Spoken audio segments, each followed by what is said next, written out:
Sir ऐसा कौन सा केस है जिसमें इलीगल अलग नहीं होगा? कौन सा केस है इलीगल अलग नहीं होगा?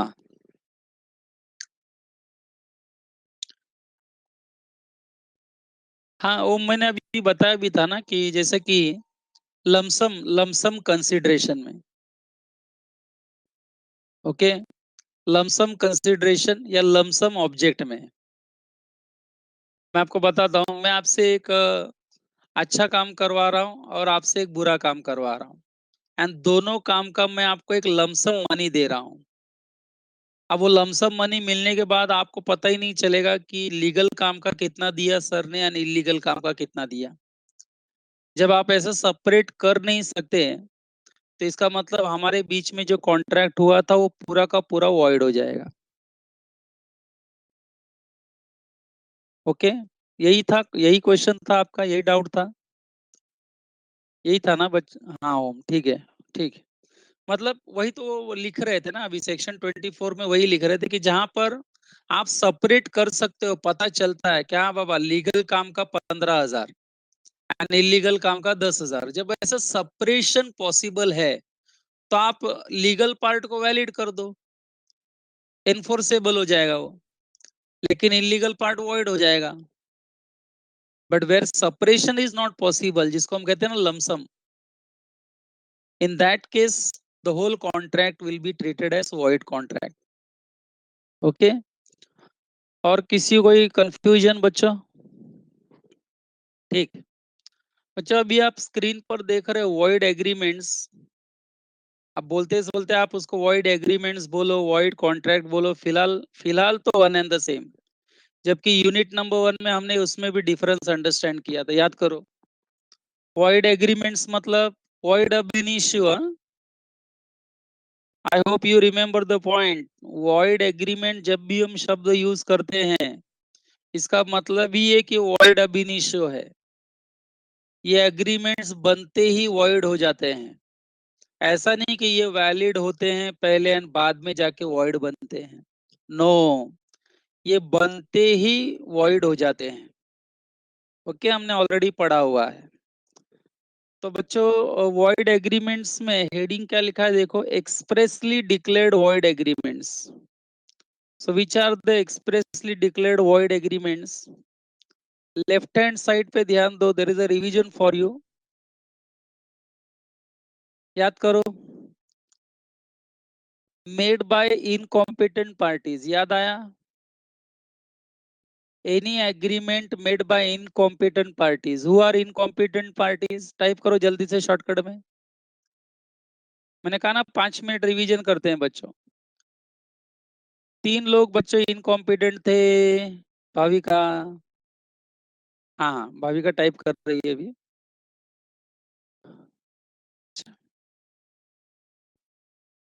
Any agreement made by incompetent parties, minor, person of unsound mind and disqualified. Very good, बहुत लोगों ने शॉर्टकट में लिखा है, very good.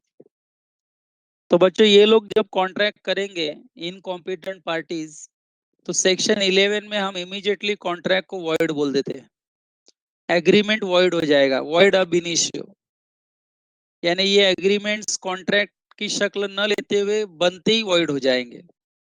Okay, that is why we call them as void agreements. But आप गलती से वॉइड कॉन्ट्रैक्ट भी लिख देते हो तो एग्जामिनर रॉन्ग नहीं देता है आपको। Okay, because absolutely answer becomes void, है कि नहीं? Finally answer becomes void. Second, agreement made under bilateral mistake of fact. Recall करो बच्चों, लास्ट टू लास्ट लेक्चर ही डिस्कस हो गया मिस्टेक। यूनिलैटरल मिस्टेक रहा तो कॉन्ट्रैक्ट वैलिड, याद करो। यहाँ बायलैटरल मिस्टेक है, याद आया बच्चों? बायलैटरल मिस्टेक अगर करेंगे तो कॉन्ट्रैक्ट वॉइड एग्रीमेंट में कन्वर्ट हो जाएगा। हाँ, यूनिलैटरल मिस्टेक है तो कॉन्ट्रैक्ट वैलिड है, मैं पढ़ा चुका हूँ, रिवीजन है।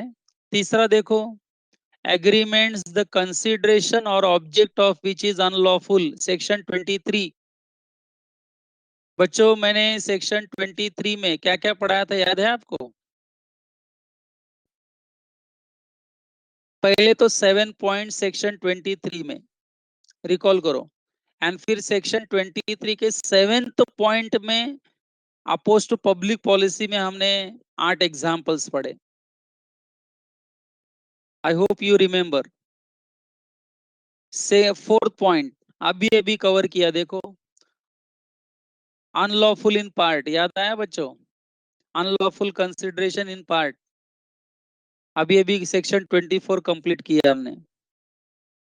बच्चों these are all left hand side में आप देख रहे हो, 1 2 3 4, ये हमने ऑलरेडी डिस्कस किया है।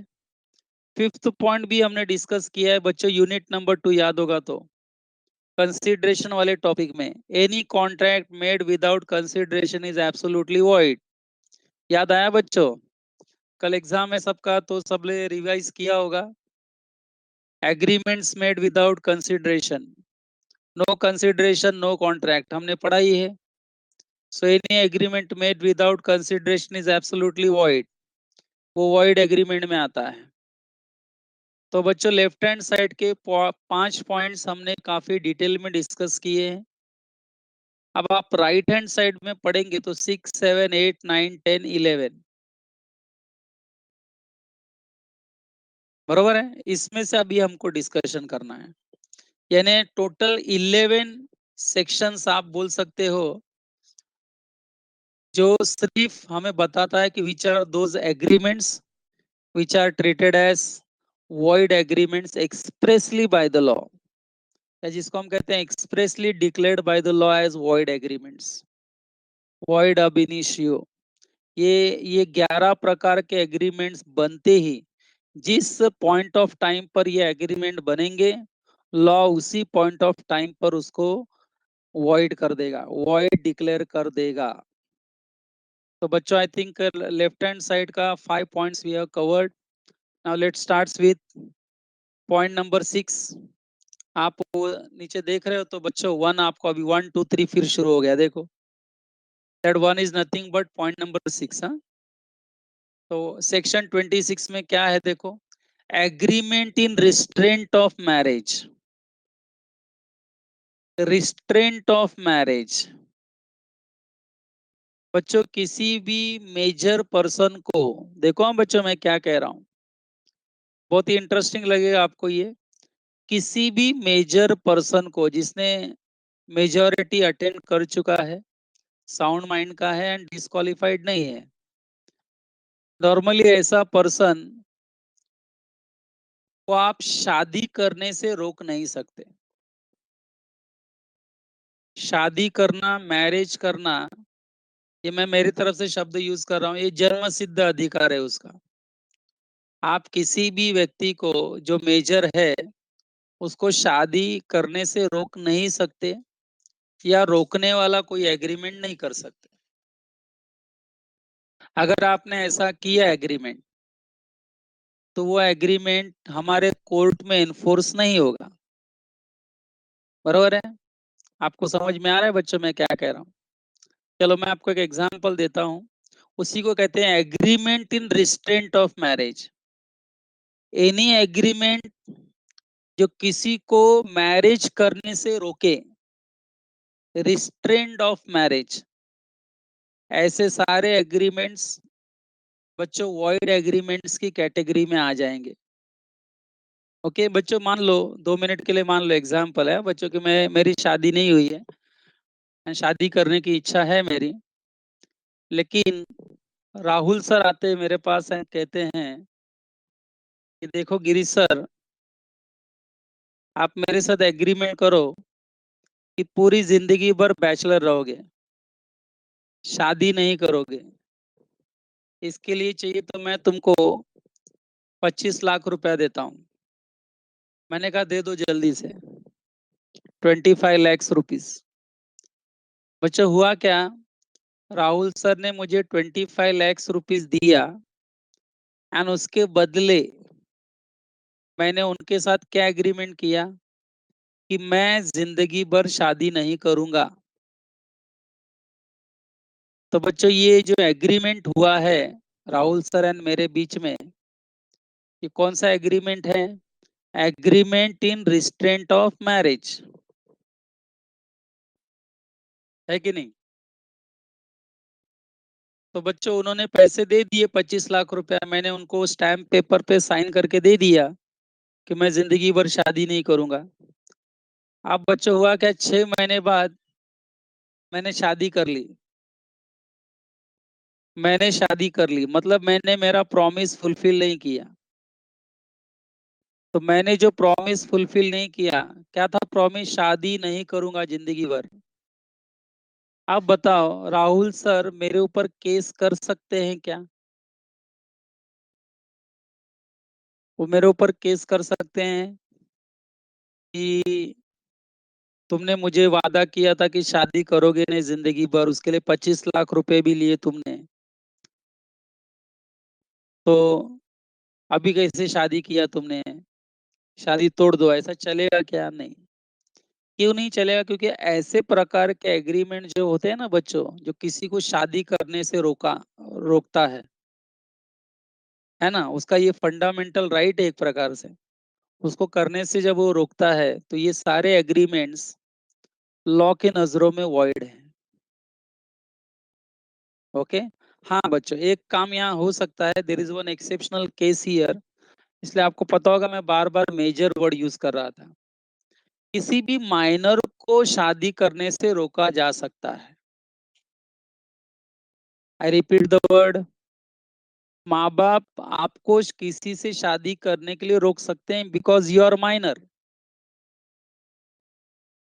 माइनर को शादी करने से रोका जा सकता है, वो रोकना वैलिड है। आई होप उसको आप agreement in restraint of marriage नहीं बोल सकते। लॉ ने उसे अलाउ किया क्योंकि माइनर को अक्ल रहती नहीं है ना, वो अपने दिमाग से ज्यादा काम करते नहीं है, उनको फ्यूचर में उसका क्या इम्पैक्ट होगा वो पता रहता नहीं है, इसलिए किसी भी माइनर को शादी करने से रोका जा सकता है। बराबर है। लेकिन अगर माइनर ना हो, मेजर हो, तो बच्चों उसको शादी करने से रोकने वाला जो आप एग्रीमेंट करेंगे वो सेक्शन 26 में फॉल होगा, and that will be treated as void agreement expressly declared by the law. I hope you understood the point. तो बच्चों क्या लिखा है देखो, 3 लाइन है, बहुत सिंपल है। Every agreement in restraint of marriage, every agreement in restraint of marriage of any person other than a minor is void, other than a minor is void। मतलब माइनर का होगा तो टाइप करो, minor को लेकर कोई agreement किया जाए इन रिस्ट्रेंट ऑफ मैरिज, तो that restraint will be treated as valid. बच्चों वो रिस्ट्रेंट वैलिड हो जाता है। इसलिए आपने कभी सुना भी होगा कि माइनर की शादी को अनकॉन्स्टिट्यूशनल डिक्लेयर किया जाता है, that is as good as शादी हुई ही नहीं, ऐसे माना जाता है। Are you getting that? Savio क्या डाउट है? किसी मेजर को मम्मी पापा उसको शादी करने से रोकते हैं तो वो इलीगल है, यस। मैं कोई हिंट नहीं दे रहा हूँ Savio, but you are absolutely right. आप सही हो। ओके, सही हो आप। माँ बाप भी नहीं रोक सकते एक लेवल के बाद, बोलते ना एक बार मेजर हो गए बच्चे तो अपने हिसाब से शादी कर सकते हैं, माँ बाप नहीं रोक तो मतलब रोकते हैं तो वो भी गलत है। I hope you understand. मैं कोई हिंट नहीं दे रहा हूँ आपको, आपने डाउट पूछा, मैंने डाउट क्लियर किया बच्चों। Okay, now so I hope ये फर्स्ट इंपॉर्टेंट लाइन क्लियर हो गया। बाद में एक एग्जाम्पल भी दिया है, देखो मैंने राहुल सर का एग्जाम्पल दिया था कि नहीं, उन्होंने 25 लाख रुपए दिया कि सर शादी मत करना, एंड मैंने 6 महीने में बैंड बजा दिया। तो देखो क्या लिखा है, so if a person being a major, being a major agrees for good consideration not to marry, the promise is not binding। ये प्रॉमिस उसके ऊपर बाइंडिंग नहीं है, and considered as void agreement. तो बच्चों मुझे लग रहा है कि ये सेक्शन भी आपको क्लियर होगा। It is very easy. I hope you understood. चलो जरा टाइप करो point number 26। I am sorry, point number बोला मैंने। सेक्शन 26 का एक्सेप्शनल केस क्या है? टाइप करो जल्दी से। सेक्शन 26 का exceptional case, come on.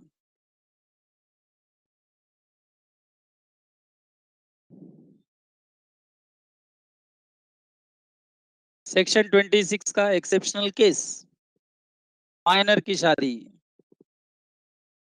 Minor को शादी करने से रोका भी जा सकता है, वो लीगल भी है। और उसको रोकने वाला कोई एग्रीमेंट करेंगे वो भी लीगल है, क्योंकि उनको समझ नहीं रहती, वो इनकॉम्पिटेंट पर्सन है कि नहीं, इसलिए वो चलेगा। बट किसी मेजर के साथ ऐसा एग्रीमेंट करेंगे तो वो नहीं चलेगा। Okay, very good. चलो ओके बच्चों, अगर आप रिस्ट्रेंट ऑफ मैरिज, किसी को शादी करने से रोकने वाला एग्रीमेंट, अगर ये लाइन समझ रहे हो तो नेक्स्ट लाइन भी क्लियर हो जाएगा। सेक्शन 27 देखो, agreement in restraint of trade. Trade मतलब बच्चों ट्रेड, कॉमर्स, बिजनेस। बच्चों ये इंडिया है, इंडिया में कोई भी इंडियन इंडिया के किसी भी स्टेट में जाकर lawful business, lawful profession, lawful trade कर सकता है। एंड उसको ये लॉफुल बिजनेस ट्रेड करने से कोई रोक नहीं सकता। ये उसका कॉन्स्टिट्यूशनल राइट है। यूपी बिहार के लोग आके यहाँ बिजनेस करते हैं, यहाँ के लोग कर्नाटक जाते हैं बिजनेस करते हैं, बरोबर है। दिल्ली के बहुत सारे राज्यों के लोग दिल्ली जाके बिजनेस करते हैं। तो बच्चों यहाँ बोलने का मतलब ये है कि ये हमारा एक कॉन्स्टिट्यूशनल राइट भी है कि हम इंडिया में किसी भी स्टेट में जाकर कोई भी लॉफुल बिजनेस कर सकते हैं। एंड कोई पॉलिटिकल पार्टी हमें रोक नहीं सकती इसके लिए, है ना। महाराष्ट्र में पहले बहुत सारा कंट्रोवर्सी होता था कि यूपी बिहार के लोग आते थे यहाँ बिजनेस करते थे, यहाँ के कुछ पॉलिटिकल पार्टीज को अच्छा नहीं लगता है, तो वो जो अच्छा नहीं लगता वो अपने घर पे रखे, है कि नहीं। मुंबई या महाराष्ट्र एक तरह से उनकी थोड़ी है, ये तो हर भारतीय की है। कोई भी साउथ इंडियंस लोग भी आते हैं, साउथ इंडियंस लोग भी आते हैं, अलग अलग गुजराती लोग भी आते हैं, यूपी बिहार के लोग भी आते हैं, यहाँ लॉफुल बिजनेस करते हैं, मेहनत करते हैं। तो उसमें गलत क्या है।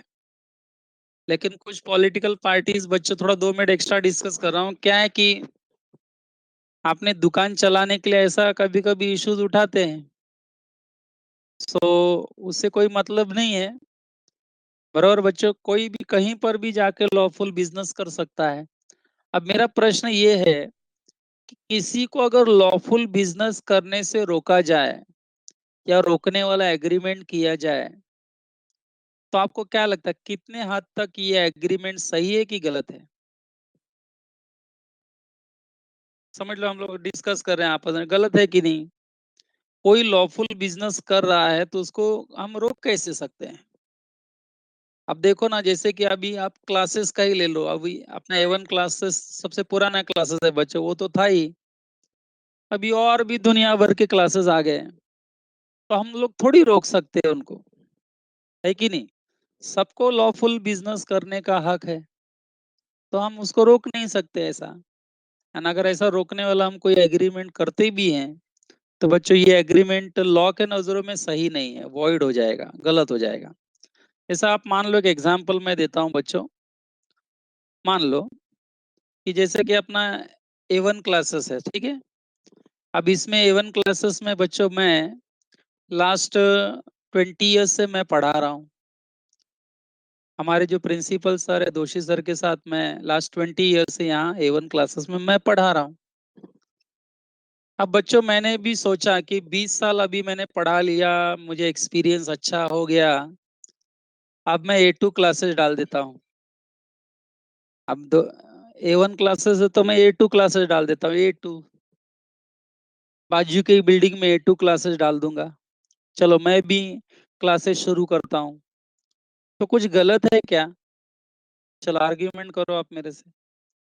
अब मेरा एक्सपीरियंस ही बच्चों इसी फील्ड में है, तो मैं भी तो क्लासेस ही डालूंगा ना, समोसे तो बेचूंगा नहीं मैं, है कि नहीं? अभी एक्सपीरियंस ही उसी काम का है, तो जाहिर बात है मैं भी क्लासेस ही डालूंगा। अब मान लो, ऐसा मान लो कि मैं क्लासेस डालने जा रहा हूँ, ये बात राहुल सर को पता चली, एंड राहुल सर ने मुझे बुलाया एंड कहा कि गिरीश तुम ये क्लासेस मत डालो, मेरे से एग्रीमेंट करो कि तुम ये क्लासेस कंपटीशन में जो डाल रहे हो वो मत डालो। ये बिजनेस नहीं करने का, क्लासेस का बिजनेस नहीं करने का तुम मेरे से 5 लाख रुपया ले लो। तो बच्चों ये एक एग्रीमेंट हो रहा है कि नहीं मेरे एंड राहुल सर के बीच में, जहां पर मैं पैसे लेकर उनको प्रॉमिस कर रहा हूं कि मैं A1 के जैसा क्लासेस नहीं डालूंगा। तो आपको क्या लगता है हमारे बीच का ये जो एग्रीमेंट है, ये आपको लगता नहीं वो अपना हेडिंग है, agreement in restraint of trade? यहाँ किसी को लॉफुल बिजनेस करने से रोकने वाला एग्रीमेंट है ये। तो बच्चों ये हो सकता है कि मैं नहीं भी करूं बिजनेस पैसा लेकर, लेकिन कल को मैं पैसे लेने के बावजूद अगर बिजनेस शुरू कर दूं, तो क्या राव सर को कोई स्कोप है क्या मेरे ऊपर केस करने का? मेरा ऐसा बोलने का मतलब है कोई कोई उनको पास स्कोप ही नहीं है, वो लीगली कुछ नहीं कर सकते, क्योंकि उन्होंने जो एग्रीमेंट ही किया था मेरे साथ, मेरे को बिजनेस करने से रोकने वाला, वही गलत था।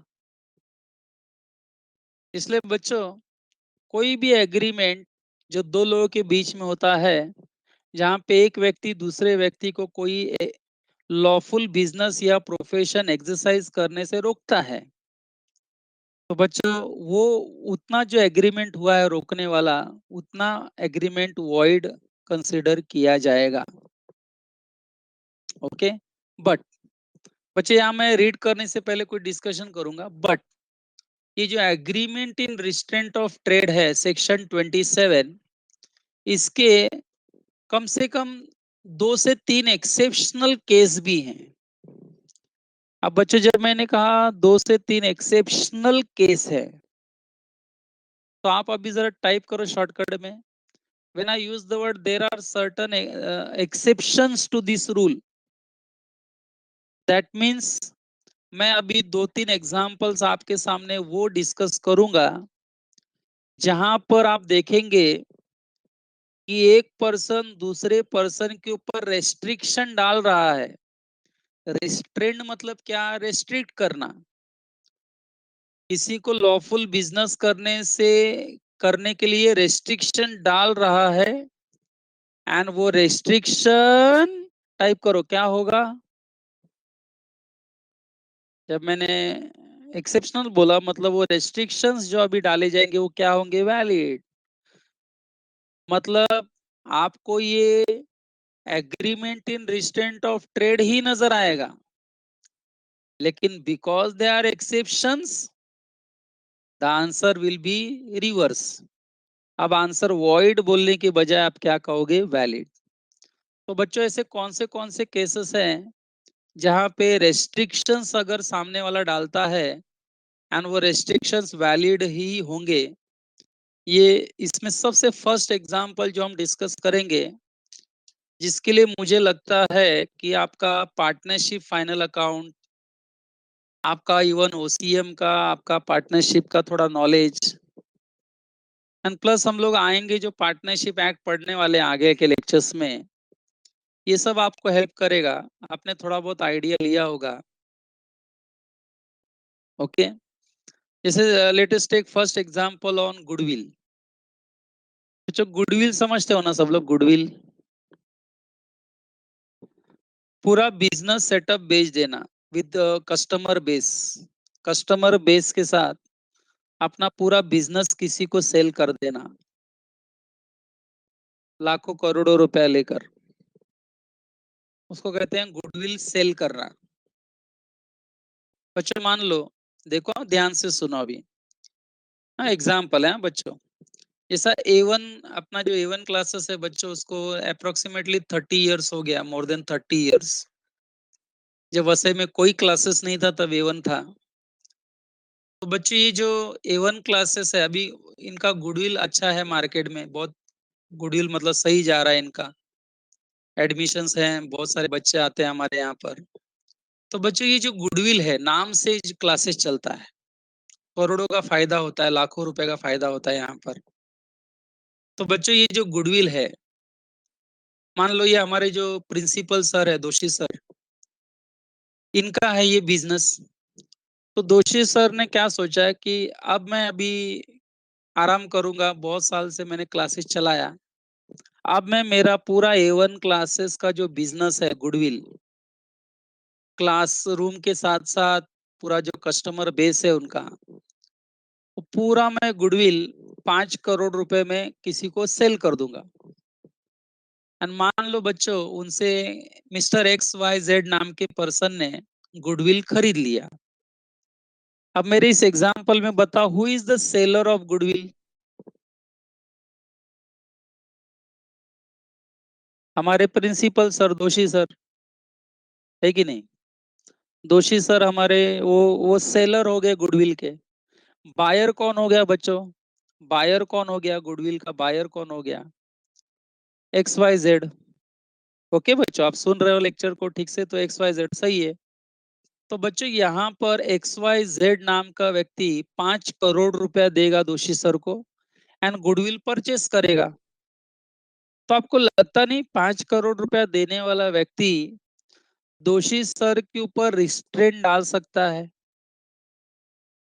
कि सर मैं 5 करोड़ रुपया देकर आपसे A1 का गुडविल खरीद रहा हूं, अब आप क्या करो, सेम क्लासेस का बिजनेस वसई में वापस शुरू मत करो, कम से कम 5-10 साल तो तुम ये बिजनेस सेम टू सेम मत करो, क्योंकि तुम 5 करोड़ का गुडविल मुझे बेचोगे, एंड बाद में जाके कोई नया क्लासेस खोल लोगे तो सारे कस्टमर फिर आपको देख के उधर भाग जाएंगे, फिर मेरे पास कौन आएगा? मेरा 5 करोड़ दिया हुआ नुकसान में होगा, चला जाएगा, लॉस हो जाएगा। इसलिए यहाँ पर कौन किसके ऊपर रिस्ट्रेंट डाल सकता है, टाइप करो। यहाँ कौन किसके ऊपर रेस्ट्रिक्शन डाल सकता है, not to carry same business? कौन किसके ऊपर रिस्ट्रेंट डाल सकता है? मिस्टर XYZ टू दोषी सर, कि सर आप सेम टू सेम बिजनेस आप मत करो वसई विरार में, क्योंकि मैंने आपका गुडविल खरीद लिया है, अब आप सेम बिजनेस मत करो। एंड ये रेस्ट्रिक्शन डालना, XYZ का दोषी सर के ऊपर ये रेस्ट्रिक्शन डालना। चलो आंसर लिखो, वैलिड या वॉइड?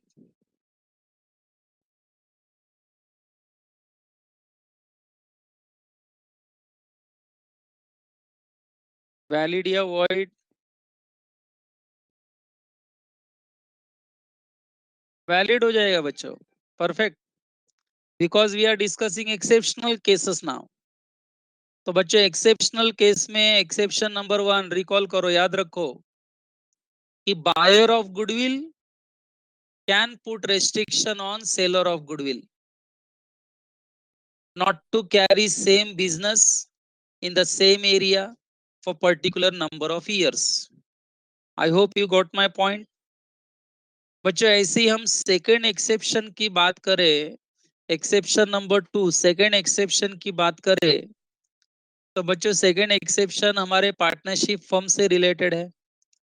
फिर मैं एक एग्जांपल लेता हूं आपको समझाने के लिए।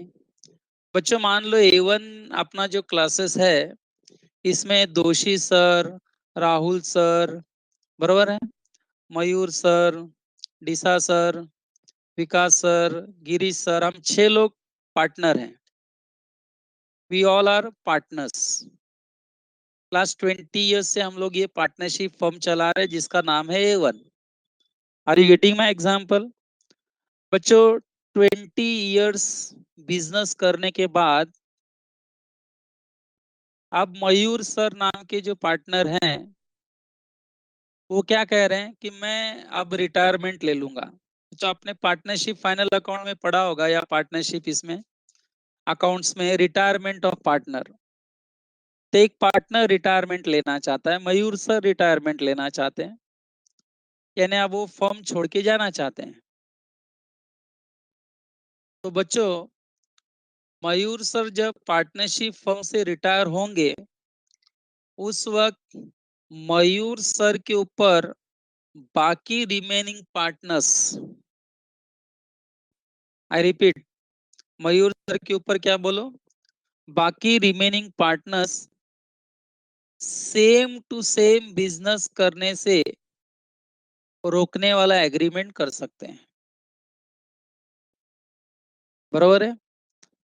सेम टू सेम बिजनेस करने से उसको रोक सकते हैं, प्रोवाइडेड ये रेस्ट्रिक्शंस जो वो पुटअप करेंगे मयूर सर के ऊपर वो रीजनेबल होने चाहिए। मैं ये नहीं कह रहा हूँ कि मयूर सर को क्लासेस नहीं डालना चाहिए, वो क्लासेस डाल सकते हैं, लेकिन पहली बात तो रीजनेबल मतलब क्या? पहली बात तो A1 के आजू बाजू में नहीं। आप मुंबई में डालना चाहते हो मुंबई में डालो क्लास। फर्म का नाम यूज नहीं करने का, पुराने फर्म का नाम यूज नहीं करने का, पुराने फर्म के किसी भी कस्टमर को सॉलिसिट नहीं करने का आपने। बरोबर है? एंड सबसे बड़ी बात, रिटायरमेंट होने के बाद ऐसा बताने का भी नहीं कहीं कि मैं अभी भी पार्टनर हूँ। इस बहुत सारे ऐसे कंडीशंस हैं। तो इन कंडीशंस के साथ रिटायर्ड पार्टनर के ऊपर ये रेस्ट्रिक्शन डाल सकता है, रिमेनिंग पार्टनर्स डाल सकते हैं, एंड ये रेस्ट्रिक्शन वैलिड भी होगा। बच्चों मुझे बताओ मेरा सेकंड एक्सेप्शनल केस समझ में आया क्या? या मान लो मयूर सर खुद ही निकल रहे हैं। बच्चों ये भी बहुत इंटरेस्टिंग बात है। मयूर सर रिटायर हो रहे हैं एंड रिटायर होते समय वो खुद ही एक प्रॉमिस हमें राइटिंग में दे रहे हैं कि मैं A1 से रिटायर हो रहा हूं, but I will not start any business which is in competition with A1। A1 को कॉम्पीट करेगा ऐसा मैं कोई बिजनेस नहीं करूंगा। ऐसा वो अगर हमको प्रॉमिस दे के जाते हैं तो बच्चों ये उनका प्रॉमिस उनके ऊपर बाइंडिंग हो जाएगा। Is that clear with everyone? नहीं तो बहुत लोग बच्चों देखो यहाँ पे मुझसे आर्ग्यूमेंट भी करते हैं कि सर मयूर सर ने 20 साल काम किया A1 में, उनका भी तो एक्सपीरियंस इसी में है क्लासेस में, तो हो सकता है वो भी क्लासेस ही डाले। तो हम कहाँ मना कर रहे हैं? हम नहीं मना कर रहे हैं उनको क्लास की क्लासेस मत डालो करके। आउटगोइंग पार्टनर यानी कि रिटायर्ड पार्टनर बच्चों सेम बिजनेस भी स्टार्ट कर सकता है, बस कुछ कंडीशंस उसको फॉलो करने पड़ेंगे। वो कंडीशन ये है कि तुम जिस फर्म से रिटायर हुए हो उस फर्म का नाम यूज नहीं करने का, तुम उसके अभी भी पार्टनर हो ऐसा बोलने का नहीं। बरोबर है? सबसे बड़ी बात, A1 के किसी भी कस्टमर के पीछे तुमने भागने का नहीं। सो विथ सम कंडीशंस बच्चों ये रेस्ट्रिक्शन उनके ऊपर डाला जा सकता है एंड ये रेस्ट्रिक्शन वैलिड भी होंगे। ओके? एंड बहुत बार हम देखेंगे इवन पार्टनरशिप एक्ट में बच्चों हम लोग पढ़ने वाले हैं कि जब तक A1 में हम पार्टनर्स रहेंगे तब तक हम कोई भी पार्टनर कोई भी नया बिजनेस शुरू नहीं करेगा।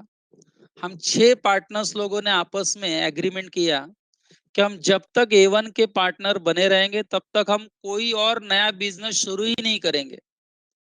अब अगर सभी पार्टनर्स लोगों ने ऐसा एग्रीमेंट किया है एंड ऐसा प्रॉमिस किया है तो ये प्रॉमिस सबके ऊपर बाइंडिंग है, यानी ये रिस्ट्रेंट ऑफ ट्रेड है, ये agreement in restraint of trade है लेकिन वैलिड है, because all this comes under exceptional cases. Okay, I hope you are getting the point, बच्चों. All this comes under exceptional cases. Okay. बच्चों employer employ समझते हो ना, एम्प्लॉयर एम्प्लॉय, एम्प्लॉयर यानी कि कंपनी, एम्प्लॉय मतलब वर्कर। एक वर्कर अपने कंपनी के साथ एग्रीमेंट कर सकता है कि मैं कोई भी ऐसा काम नहीं करूंगा जो मेरे ही कंपनी के साथ कंपटीशन में हो। और अगर वो ऐसा करता है तो उसको ऐसा करने से रोका जा सकता है। क्यों? तो उसने खुद ऐसा एग्रीमेंट किया है। मान लो मैं A1 कंपनी में नौकरी कर रहा हूँ, तो मुझे A1 कंपनी की नौकरी करनी चाहिए, उनका काम करना चाहिए। अब A1 कंपनी का जो बिजनेस है वैसा ही मैं अलग से अपना बिजनेस शुरू कर दूं, तो मेरा वो अलग से किया हुआ बिजनेस A1 रोक सकता है। मेरा एम्प्लॉयर उसको रोक सकता है, उसको स्टॉप करने का ऑर्डर दे सकता है। ये जो रिस्ट्रेंट मेरा एम्प्लॉयर मेरे ऊपर डालेगा, ये वैलिड होगा। ओके, वो या तो फिर सीधा बोल देगा कि तुम अपना A1 से निकल जाओ and you start your independent business, that's entirely different matter. लेकिन एम्प्लॉय होते हुए अगर मैं मेरे एम्प्लॉयर के साथ ही कंपटीशन करने वाला बिजनेस शुरू कर दूं, तो मेरे एम्प्लॉयर को पूरा हक है कि मेरा वो नया बिजनेस वो स्टॉप कर सकते हैं। उनका ये रिस्ट्रेंट ऑफ ट्रेड करना बच्चों बहुत हद तक जायज हो जाएगा, वैलिड हो जाएगा। Are you getting my points? तो बच्चों ये मैं सेक्शन 27 जो मैंने लॉ पढ़ाया एंड उसके 3-4 एक्सेप्शंस पढ़ा है, ये हम एक बार रीड करके वापस रिवाइज भी करेंगे। हाँ बच्चों, चलो 2 मिनट दे रहा हूँ, कुछ डाउट पूछना है किसी को? अदरवाइज बाकी का हम लोग नेक्स्ट लेक्चर डिस्कस करेंगे। Do you have any doubt?